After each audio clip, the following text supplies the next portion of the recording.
Hi guys, for today's video, okay, nag-practice ta bahin sa firing.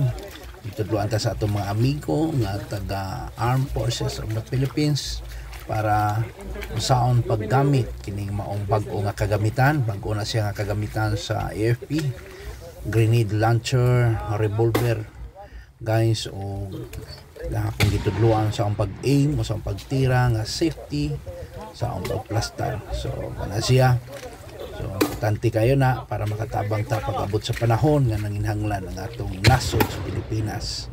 So inana na siya guys, aim lang nimo imong target, i-secure ang imong pwesto o aim nimo pagkahuman. So kana siya guys, makalingaw siya o makahatag pud og dugang disiplina sa kaugalingon. Okay, so tudluan ko nila guys. So kana siya guys.